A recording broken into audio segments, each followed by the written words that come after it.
So this is the REDTIGER F17, one of the most value for money triple channel dash cams that's available from REDTIGER.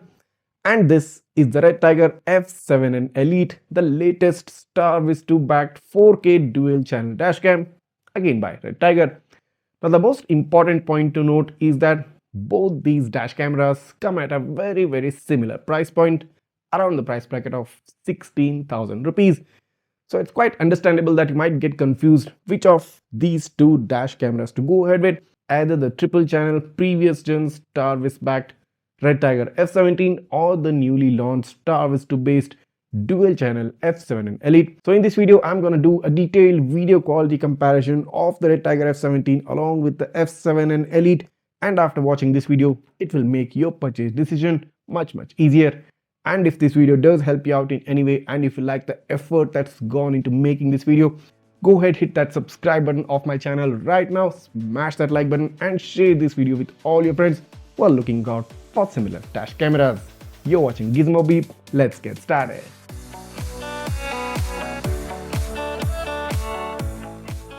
So let's straight up start off the video with the side-by-side comparison of the REDTIGER F17 and the F7N ELITE. So you can see the F17 lined up on the left side of your screen and the F7N ELITE on the right side. So this is a kind of side-by-side comparison which you probably will not see anywhere else on YouTube or the internet for that matter. That being said, nevertheless, the F17 is a triple channel dashcam. So you see all three cameras now focused on the screen. Whereas the F7N ELITE being a dual channel dashcam, you can see both the front and the rear cameras being compared with the F17 directly. So now you can take a look at the kind of video quality, the kind of difference it makes with the extra camera that the F17 has. You get an extra cabin view where you can monitor the interior of your car, where in the F7N ELITE it's a traditional dual channel dashcam giving you only a front and a rear view of the car. Moving on to take a look at the direct comparison of only the front camera quality. So the F17 and the F7N ELITE both offer a upscaled 4K resolution and both offer nearly 25 fps of frame rate with a very similar bitrate and a file size as well. But in terms of the overall video quality, you cannot see a drastic difference between the two except for the fact that the F7N ELITE, due to the Starvis 2 sensor, has kind of a slightly more refined video quality compared to the previous gen Starvis sensor of the F17. But that's a minor difference which you actually cannot make out straight away because both video qualities look pretty much the same. But overall, I can say that the F7N ELITE kind of has a yellowish orange tone to the video, whereas the F17 has a more slightly whitish look to the overall video quality. Except for that fact, maybe everything else looks pretty much the same. Maybe the contrast levels are slightly better in the F7N ELITE. That being said, let's take a look at this snapshot. You can see that gray colored, I think it's a Maruti Alto right on the left side of the screen. So if you just take a look at the number plate readability from both the cameras and zoom in onto the sample, very similar results, both F17 and the F7N ELITE during daytime, practically no difference. It's 99% the same image.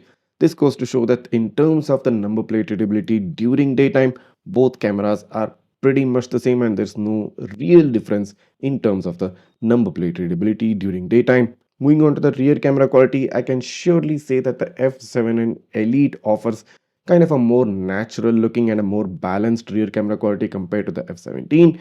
But in terms of the technical specs, both offer a full HD resolution, both offer close to 25 fps of frame rate, and the bit rate is where the difference comes in, whereas the F7N ELITE offers close to 10,000 kbps of bitrate. The F17's rear camera offers about 5000 kbps of bitrate, that's nearly half of it. And because of this, even the file size comes down. The F7N ELITE offers a 72 MB per minute of file size from the rear camera, whereas the F17 offers a 38 MB per minute of file size. Now the F17's rear camera looks kind of more darker, straight away you can make that out, and in the F7N ELITE the color accuracy is pretty much improved and like comparatively much better when you actually directly compare it with the F17's rear camera. Taking a look at the rear camera sample just to show you the kind of number plate readability you might get from this. So you can see that Hyundai Santro, the older gen Santro, at the right side corner of the screen. So just zooming in to take a look at its number plate. So again, this shows a very similar kind of a number plate read. Just like what we saw in the front camera sample, the rear camera too exhibits a very similar performance, although it might be a tad bit better in the F7N Elite, but that's not a drastic difference, very minor difference. And in both the samples, you can pretty much make out the number plate, and close to about 90 to 95%, it's pretty much a similar image. Moving on to take a look at the interior or the cabin camera quality of the F17. So this is where the F7N Elite lacks because it doesn't have an interior camera. The F17 on the other hand offers you this extra camera, so you get this extra perspective. And if you're someone who is interested in recording the cabin of the car, recording the people who are sitting inside the car, this is going to be the only camera which you should be buying because it does lack a cabin camera. This camera too offers very similar technical specifications just like the rear camera of the F17. So basically this is a one camera split into two different variants. So the kind of bitrate and the file size is split between the cabin camera and the rear camera, which combines together to give you an overall proper video quality and overall extra coverage when you directly compare it with the F7N Elite. But if both F7N Elite and F17 are so much similar during daytime, like what's really the difference and why you should be getting the F7N Elite over the F17? Just take a look. So when you directly compare the videos from both the F17 and the F7N Elite during nighttime, so straight away when you first look at it, it doesn't make much of a difference. Both video qualities look actually the same. There's no drastic difference except for the fact that the headlight glare is kind of comparatively lesser in the F7N Elite when you compare it with the F17, but the overall video quality does look pretty much the same.